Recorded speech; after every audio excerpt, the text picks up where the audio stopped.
The alarm screamed through the research ship Starbound like a wounded animal. Red lights flashed in the medical bay as Dr. Kate Morrison ran down the metal hallway. Her boots made loud sounds on the floor. She could hear Captain Jake Collins shouting orders over the ship's communication system. "All hands to stations. We have a situation." Kate burst into the control room where the crew was staring at the main screen. What she saw made her heart stop. Floating in the dark space ahead of them was a small escape pod. It was badly damaged with burn marks and holes in its metal hull. But that was not what scared everyone. It was what the scanners showed was inside. "It's a Vorthok," whispered Amy Chen from her position at the communications desk. Her face was pale. "The scanners are showing one life form. It's barely alive." Captain Collins turned to look at Kate. His face was hard like stone. "We need to move away from this thing right now. Everyone knows what Vorthok do to living things." Kate stepped forward and looked at the readings on her tablet. The creature's life signs were very weak. It was dying. "Jake, this could be the chance of a lifetime. No one has ever studied a living Vorthok before, because they kill everything that gets close to them," said Security Chief Danny Rodriguez, who was checking his weapon. "These things have destroyed entire planets. They eat every living thing and then move on to the next world." Kate knew the stories. Everyone in the galaxy knew about the Vorthok. They were the nightmare that parents told children about. 12 feet tall, with black armor-like skin, sharp claws that could cut through metal, 6 red eyes that could see in complete darkness. They hunted in packs and never left survivors. "Look at the readings," Kate said, holding up her tablet. "Almost dead. This might be our only chance to learn about them. Think about what we could discover." Captain Collins was quiet for a long moment. He looked at the damaged pod on the screen. Then he looked at his crew. Kate could see him thinking hard about what to do. "If we bring that thing on board and it kills us all, the blood is on your hands, Kate," he said finally. "Danny, I want every security measure we have ready. Full containment. If that creature so much as twitches wrong, we space it." "Sir," Danny said. He was already calling for more security officers. The next hour was tense as they brought the escape pod into the ship's cargo bay. Cade worked with Dr. Lisa Park, the ship's medical officer, to prepare the medical bay. They set up a containment field that could hold the creature if it woke up. "I've never seen anything like this," Lisa said as she prepared her medical equipment. "How do you even treat something that's designed to kill?" "Very carefully," Kate replied. When they opened the escape pod, Kate gasped. The Vorthok was even bigger than she had expected. Its black carapace was cracked in several places, and thick blue blood was leaking from its wounds. The creature's 6 eyes were closed, and its breathing was very slow. "It's beautiful in a terrifying way," Lisa whispered as they moved the unconscious creature to the medical table. Kate had to agree. Despite knowing how dangerous Vorthok were, she could not help but admire the perfect design of the predator. Every part of its body was made for hunting and killing. Its claws were like curved knives. Its teeth were sharp enough to tear through anything. Its muscles were powerful enough to crush bones. "The wounds are deep," Lisa said as she scanned the creature. Something hit it hard. These looked like energy weapon burns. Who would attack a Vorthok? Kate wondered out loud. Maybe other Vorthoks, suggested engineer Pete Williams, who was watching from behind the safety glass. Maybe they fight each other too. As they worked to clean and treat the creature's wounds, Kate noticed something strange. The Vorthok's body was responding to their treatment. Its breathing was getting stronger. But more importantly, when it had briefly opened its eyes earlier, it had not tried to attack them. It had just looked at them with what seemed like curiosity. "This is not normal Vorthok behavior," Kate said to Lisa. "Everything we know about them says they should be trying to kill us, even while dying." "Maybe it's too weak to fight," Lisa replied, but she did not sound convinced. Hours passed as they worked on the creature. The rest of the crew took turns watching through the glass. Some looked scared. Others looked fascinated. Captain Collins checked on them every few minutes, his hand always on his weapon. "How long until it wakes up?" he asked during one visit. "Could be hours or days," Lisa answered. "Its body is healing faster than I expected." Vorthok must have incredible recovery abilities. As if hearing her words, the creature's eyes suddenly opened. All 6 red eyes focused on the humans around it. The room went silent. Kate felt her heart pounding as she stared into those alien eyes. The Vorthok lifted its massive head slightly and looked at each person in the room. Kate expected it to roar, or attack, or try to break free. Instead, the creature did something that shocked everyone. It tilted its head to one side, almost like it was saying thank you. Did it just ... double quotes, Lisa started to say. I think it did, Kate whispered back. Captain Collins spoke into his communicator. All security teams to medical bay. Now. But the Vorthok did not move to attack. It just watched them with those strange red eyes. Kate could see intelligence there. Not just the smart cunning of a predator, but something deeper. Something that made her think this creature was more than just a killer. What are you? She whispered to the alien. The creature's eyes focused on her face. For a moment, Kate felt like it was trying to answer her question. Then its eyes closed. Again, and it went back to sleep. The crew of the Starbound had no idea that their act of mercy would change everything they thought. They knew about the most feared predators in the galaxy. 3 weeks had passed since they brought the Vorthok aboard the Starbound. The creature, which the crew had started calling Razor because of its sharp claws, was getting stronger every day. Dr. Kate Morrison watched it through the safety glass as it moved around its containment cell. It's been making those clicking sounds again, said Amy Chen, the communications officer. She was sitting at her desk with headphones on, listening to recordings. The sounds have patterns. I think it might be trying to talk to us. Kate looked at the data on Amy's screen. The sound waves showed clear patterns that repeated over and over. You really think it's language? I'm sure of it, Amy said. Watch this. She played a recording from yesterday. The clicking sounds were slow and simple. Then she played one from this morning. The clicks were faster and more complex. It's learning. It's getting better at making the sounds. Captain Jake Collins walked into the room. He looked tired. For 3 weeks, he had been dealing with reports and questions from the Galactic Council. They wanted to know why his ship was carrying a live Vorthok. Any progress with our guest?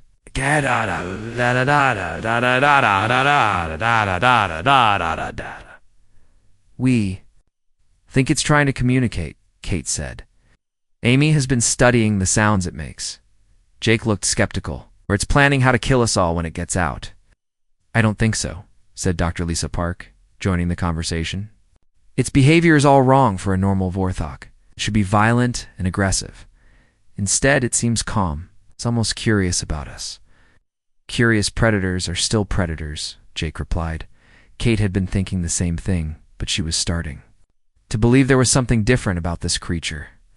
Yesterday, when she had accidentally dropped her tablet near the containment field, Razor had picked it up with one careful claw and pushed it back toward her. A normal Vorthok would have tried to use the moment to attack. I want to try something, Amy said. She stood up and walked to the communication panel near the containment cell. I've been working on a basic translation program. Maybe we can talk to it. Absolutely not, Jake said quickly. We are not having conversations with that thing. Jake, please, Kate said. If we can communicate with it, we might learn something important. We find out why it's different from other Vorthok. Engineer Pete Williams looked up from his work. Station. I could modify the translation matrix to handle the clicking sounds. It might take a few hours, but it's possible. Jake was quiet for a long moment. Kate could see him weighing the risks against the potential benefits. Finally, he nodded. Fine. But the moment that thing shows any sign of aggression, we shut it down. Pete worked for the rest of the day on the translation system. Meanwhile, Amy continued recording and analyzing Razor's sounds. The creature seemed to understand that they were trying to communicate. It started making slower, more deliberate clicks when Amy was nearby. It knows we're listening, Amy said with excitement.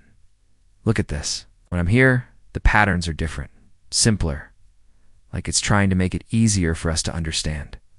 By evening, Pete had the basic translation system ready. It was not perfect, but it could turn the clicking sounds into simple words and concepts. The whole crew gathered around the containment area as Amy activated the system. Razor looked at all the humans through the glass. 6 red eyes moved from person to person. Then it started clicking. The translation system worked slowly, putting words on the screen. Thank ... you, help ... pain ... gone. The room went silent. Everyone stared at the words. Vorthok had just thanked them. Ask it something, Kate whispered to Amy. Amy spoke into the microphone. Can you understand us? Razor tilted its massive head and clicked again. The words appeared. Yes, ... understand. Some ... learning ... your ... sounds. This is impossible, Danny Rodriguez said from behind his security station. Vorthok don't talk. They just kill. What is your name? Amy asked. The creature was quiet for a long time. Then it clicked something that the system could not translate. It tried again with different sounds. Finally, words appeared. No ... name ... Was ... hunter ... leader ... pack? You were a pack leader? Kate asked, stepping closer to the glass. Yes. Was. Leader. Strong. Fast. Good. Killer. The words came slowly as Razor struggled with the translation system. What happened to your pack? Amy asked. The creature's posture changed. It seemed to become smaller, sadder. Angry. Razor. Broken. Not kill. Innocent ones. Kate felt her heart racing. You refuse to kill innocent people? Small ... ones. ... farming ... world ... weapons ... no. ... pack ... wanted ... kill ... Razor said ... no.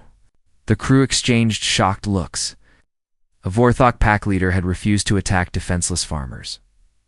What happened then? Lisa asked gently. Pack ... cast ... Razor fought ...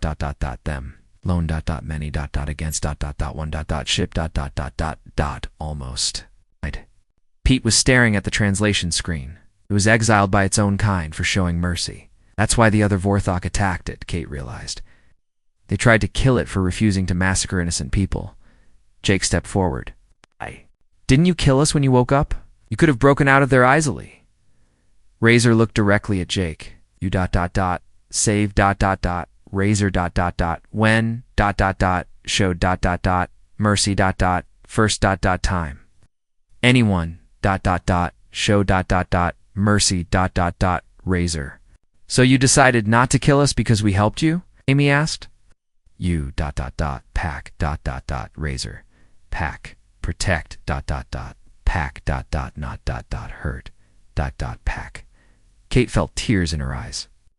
This creature, this feared predator, considered them family now. It had adopted them as its pack because they had shown it kindness. There's something else, Razor clicked. Danger, coming, Razor. Pack, hunt, near human. World 3. Sons. Travel. The crew looked at each other with alarm. Other Vorthok are hunting near a human colony, Jake asked. Yes. ... bot. Pack ... hungry ... will ... kill. L. Humans ... not ... stopped. Kate realized they were facing a terrible choice. They had gained the trust of this unique creature. But now it was warning them about other Vorthok who were planning to attack innocent people. How long do we have? Jake asked. 2... maybe. 3... pack ... moves. Fast, Razor replied. Jake turned to his crew. We have a decision to make. We trust this creature enough to act on its warning? Kate looked at Razor through the glass. The creature was watching them with what she now recognized as concern. It was worried about humans it had never met because it had learned to value life instead of just taking it. I think we have to, she said. This isn't just about trust anymore. There are people who need our help. Captain Jake Collins stood in front of the containment cell, staring at Razor. The massive Vorthok looked back at him with its 6 red eyes. Jake's hand was on the control panel that would open the cell door. One push of a button would free the Most dangerous predator in the galaxy? It's crazy, said Security Chief Danny Rodriguez. We're about to let a Vorthok loose on our ship. The colony on New Haven has 30,000 people, Dr. Kate Morrison said. If Razor is right about the hunting pack, they'll all be dead in 2 days. Jake had been a ship captain for 20 years. He had made hard decisions before, but none like this. Everything he knew about Vorthok told him this was suicide. But the creature had been honest with them so far. It had warned them about the danger when it could have stayed quiet. Razor, Jake said, speaking into the communication system. If I let you out, will you help us save those people? The Vorthok moved closer to the glass. Yes, will, protect, humans, from pack. And you won't hurt any of my crew. Crew is, pack, now. Never hurt, pack. Jake looked at his crew. Dr. Lisa Park nodded encouragingly. Engineer Pete Williams looked nervous but determined. Marine Sergeant Carl Brown was checking his weapons but seemed ready to trust the creature. If you're lying to us, we're all dead, Jake said to Razor. Razor, not, lie, to, pack. Jake took a deep breath and pushed the button. The containment field disappeared with a soft hum. The cell door slid open. Razor stepped out slowly, its massive form filling the corridor. The crew stepped back as the 12-foot-tall predator stretched its powerful limbs. It's even bigger outside the cell, whispered Amy Chen. Razor looked around at all the humans. Then it did something unexpected. It lowered its head in what looked like a bow. Thank, you, trust. The next few hours were tense as they traveled toward New Haven Colony. Razor worked with the crew to prepare for the fight. It shared information about Vorthok hunting tactics and weaknesses. The creature drew diagrams on the floor with its claws, showing how hunting packs moved and attacked. They come at night, Razor explained. Use darkness hunt groups 5 or 6. Pilot Susan Gray studied the diagrams. How do they coordinate their attacks? Pack leader gives signals, clicks body movements follow. What's the best way to fight them? Asked Sergeant Brown. Razor's eyes seemed to glow brighter. Separate from pack alone dangerous confused together deadly. When they reached New Haven, Jake was shocked by what the scanners showed. 3 Vorthok ships were already in orbit above the planet. The attack had begun. We're too late, Danny said, looking at the readings. No, Razor clicked urgently. Pack still hunting. Not finished. Can still save. Many. Jake opened communication with the colony. The voice that answered was filled with panic. This is Colony Administrator Ben Cooper. We're under attack by unknown hostiles. They're moving through the settlement. We need immediate help. This is Captain Collins of the Starbound. We're here to help. Get all civilians to the emergency shelters.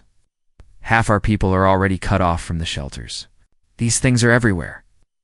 Jake made the hardest decision of his life. We're coming down, Razor. Are you ready? Ready. To. Pratt. Pack. The shuttle ride to the planet's surface was quiet. Razor had to curl up to fit in the transport. But it managed. Sergeant Brown and his Marines sat across from the creature, their weapons ready, but not aimed at it. I still can't believe we're doing this, one Marine whispered. Trust the captain, Brown replied, and trust our new ally.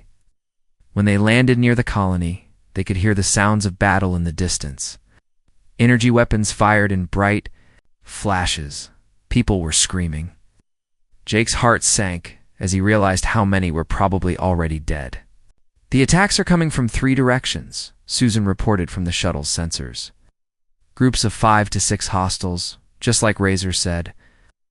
Razor, can, tack, pack, sent, sent, and, sound, the creature said. Will, lead. You, them. They moved through the dark colony streets with Razor in front. The creature moved with deadly silence, despite its massive size. It would stop every few minutes, tilting its head to listen, then point in a direction with one clawed hand. That way, Jake would whisper to his team, and they would follow. The first group of attacking Vorthok was cornering a family near the colony's medical center. Jake could see them through his night vision scope. 5 creatures, just like Razor had predicted, moving in perfect coordination toward their trapped prey. Razor stepped out of the shadows and roared. The sound was terrifying, even to the humans. Who knew it was on their side? The attacking Vorthok stopped and turned toward the sound. Jake could see their confusion as they recognized one of their own kind, the pack leader of the attackers. Click something at Razor. Jake's translator picked up parts of it. Exile, traitor, y, here. Razor replied with a series of rapid clicks that made the other Vorthok step back. Jake's translator struggled with the speed, but he caught fragments. Humans, pack, leave, or fight. The pack leader snarled and charged. Razor met the attack head-on. The 2 massive creatures collided with a sound like thunder. But Jake noticed something important. While the pack leader fought to kill, Razor fought to disable. It used precise strikes to injure, but not destroy. Now Jake shouted to his Marines. While they're separated, the Marines opened fire on the confused Vorthok pack. Without their leader to coordinate them, they scattered in panic. 2 were quickly stunned by energy weapons. 1 fled into the darkness. The other 2 tried to regroup but were cut off by Sergeant Brown's team.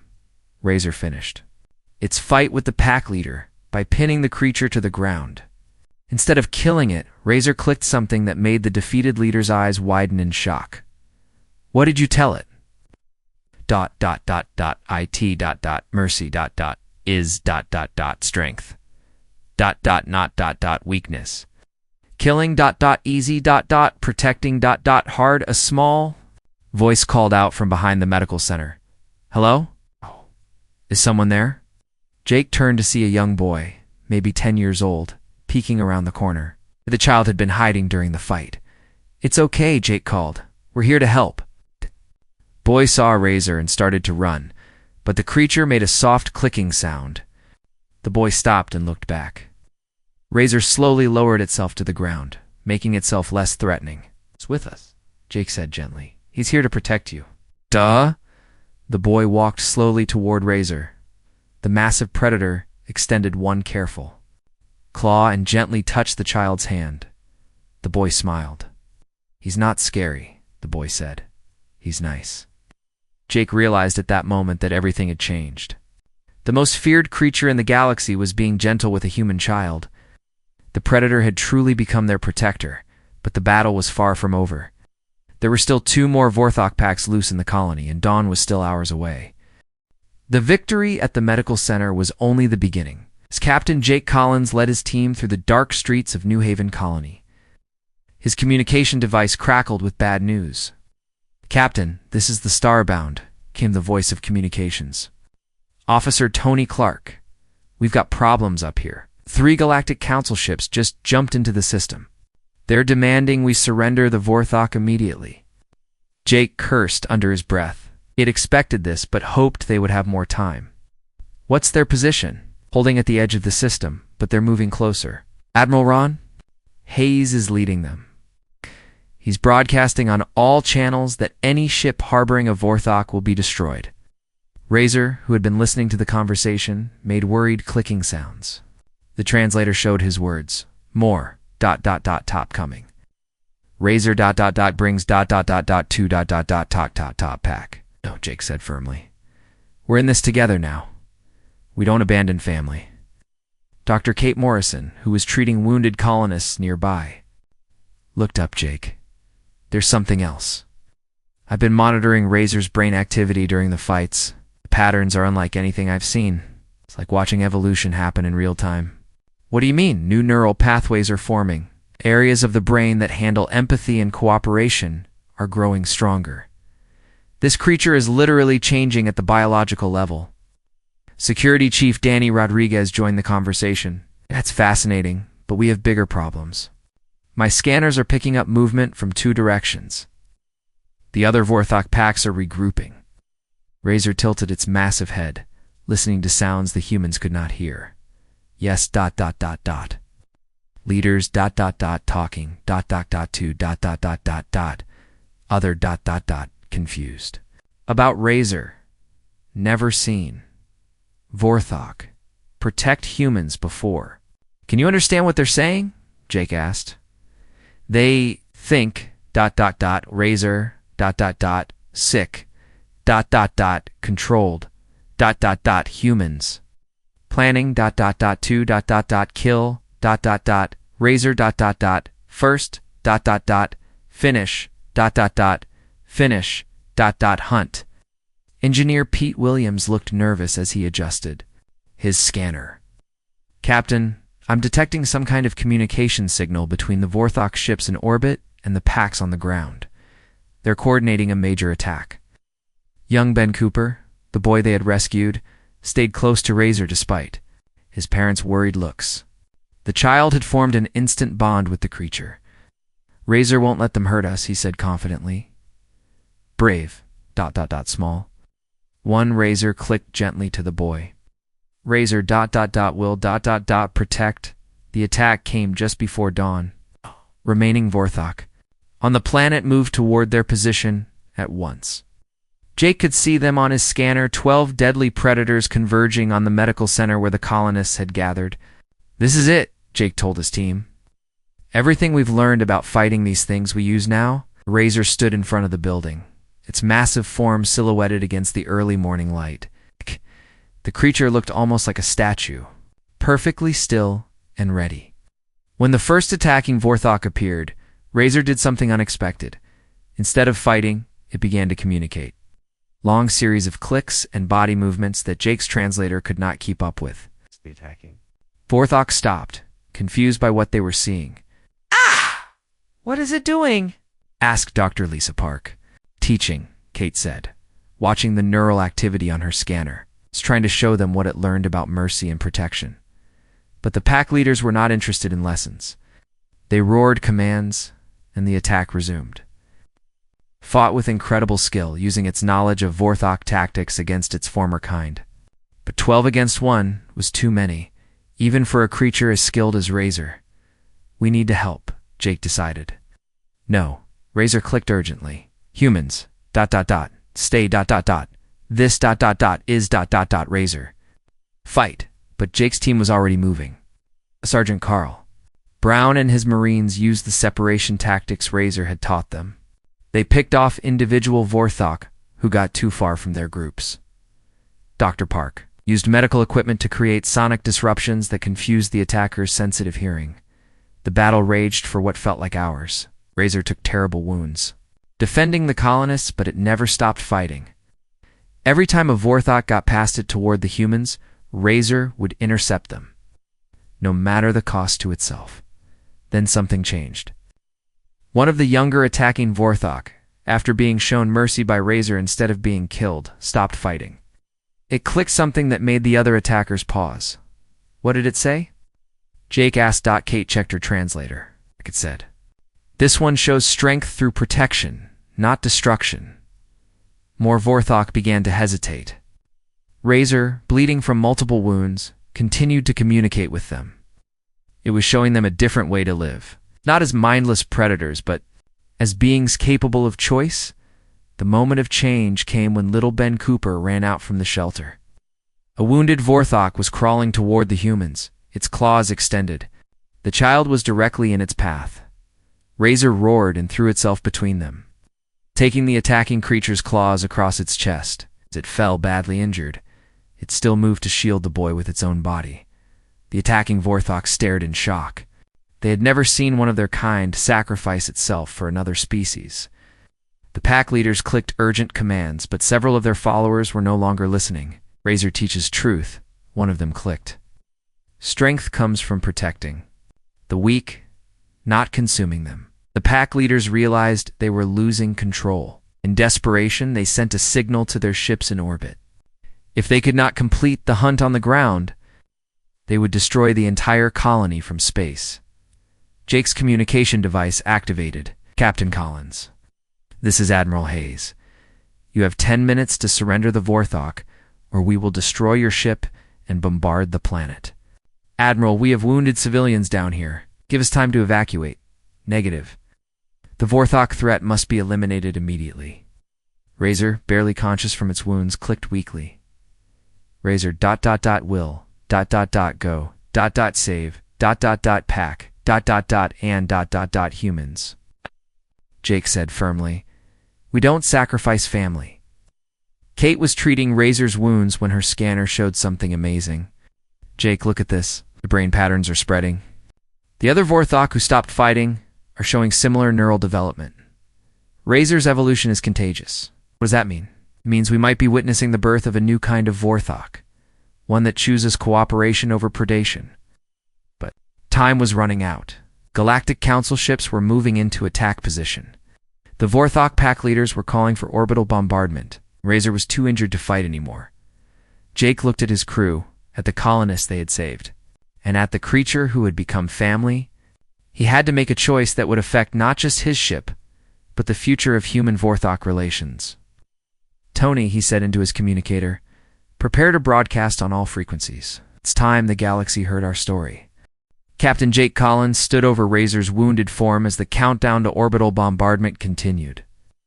The massive Vorthok was breathing slowly, its blue blood pooling on the ground. Little Ben Cooper knelt beside the creature, holding one of its claws.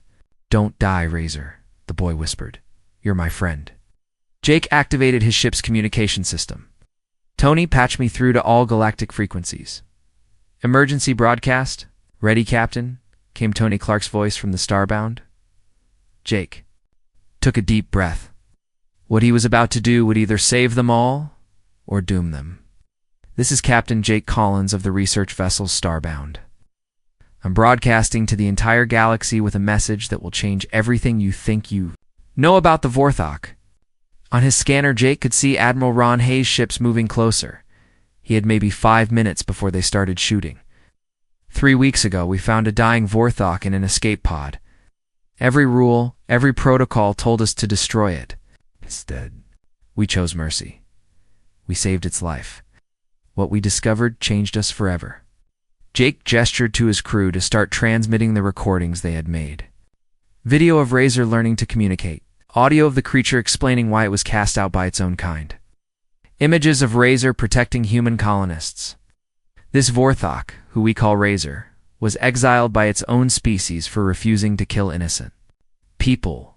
It chose mercy over murder. When we gave it the same mercy, it became our protector, our friend, our family.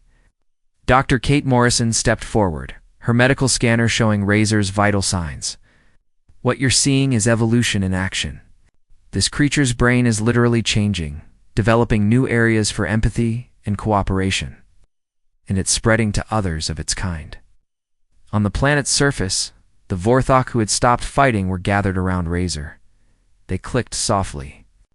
Among themselves, their behavior completely different from the savage predators the galaxy feared. "We're not asking you to trust all Vorthok," Jay continued his broadcast. "We're asking you to recognize that any species can evolve, can choose to be better than their nature." Admiral Hayes' voice crackled over the communication system. "Captain Collins, cease your broadcast immediately. You're interfering with a lawful military operation." "Admiral, with respect, this is bigger than military operations. This is about the future of our galaxy." Jake nodded to Amy Chen, who had been working with the translation system. She stepped up to the microphone. "We've established communication with several Vorthok who are showing the same evolutionary changes. They want to speak for themselves." Of the Vorthok, who had stopped fighting, moved closer to their communication equipment. It was smaller than Razor, but still massive by human standards. It began clicking, and the translation system converted its words. I am ... called ... hunter. Who ... questions, the creature said slowly. For a long time pack, told us kill all, consume all, never think. Why? Razor showed. Different way. Protect instead of destroy. Build instead of break. Dr. Lisa Park was monitoring the broadcast reception across the galaxy. Jake, we're getting responses. Xenobiologists from 12 different worlds are requesting more information. The University of New Terra wants to study the neural changes, but not all responses were positive. The Vorthok pack leaders who had remained loyal to the old ways were calling for more ships. They wanted to destroy what they saw as a disease spreading through their species. Contamination. Must ... be. Stopped, one pack leader transmitted. These ... no ... not longer, true Vorthok. Razor struggled to lift its head. They ... not no more, no more tact. Then, before it clicked weakly, true ... strength ... is ... choice ... not instinct. Ben Cooper looked up at Jake. Captain, Razor saved all of us. Can't you save him? Jake felt a lump in his throat. The boy was right. Razor had given everything to protect people it had barely known. The creature had chosen love over hate, protection over predation. Dr. Park, can you stabilize Razor for transport? I can try, but it needs advanced medical facilities. Admiral Hayes' ships were now in bombardment position. Captain Collins, you have 60 seconds to surrender the Vorthok, or we open fire. That's when an unexpected voice joined the conversation. Admiral Hayes, this is Dr. Ellen Price from the Galactic Council Science Division. I'm ordering you to stand down. Jake had heard of Dr. Price. She was one of the most respected xenopsychologists in the galaxy. Dr. Price, I have my orders, Admiral Hayes replied. And I'm giving you new ones. What we're witnessing here could be the most important discovery in galactic history. We're watching an entire species evolve beyond their base programming. This cannot be destroyed. More voices joined the conversation.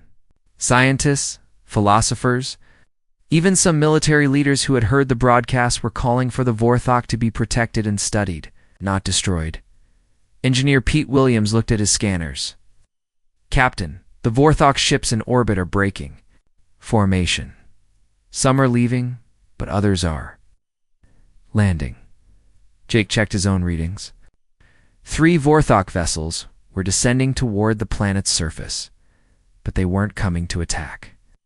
They were coming to see what their former packmates had become. Over the next few hours, the situation completely changed. The Galactic Council voted to establish a research station on New Haven. Dr. Price arrived with a team of scientists to study the evolutionary changes in the Vorthok. Admiral Hayes, under orders from the Council, withdrew his ships. Most importantly, more Vorthok began to show signs of the same changes Razor had experienced. They formed a new kind of pack, based on protection and cooperation instead of hunting and killing. Razor survived its injuries and became the leader of this new group. The creature worked with human scientists to understand what was happening. To its species, it helped establish communication protocols and peaceful contact procedures. 6 months later, Jake stood on the observation deck of the new research station, watching Razor teach young Vorthok how to interact safely with humans. Ben Cooper, now a regular visitor to the station, was playing a simple game with one of the creatures. Hard to believe it all started with an act of mercy, Kate said, joining Jake at the window. Makes you wonder what other monsters out there. Just need someone to show them kindness, Jake replied. Razor looked up and saw them watching. The massive creature raised one claw in what had become its version of a wave. Jake waved back, smiling. The predator had indeed become humanity's companion. But more than that, it had become proof that any being, no matter how fearsome, could choose to be better. The galaxy would never be the same. In his final log entry, Jake wrote, "We thought showing mercy to a dying predator was just the right thing to do. I never imagined it would change the course of galactic history." Sometimes the smallest acts of kindness create the biggest changes. Today, the hunters have become the guardians, and the galaxy is safer for it.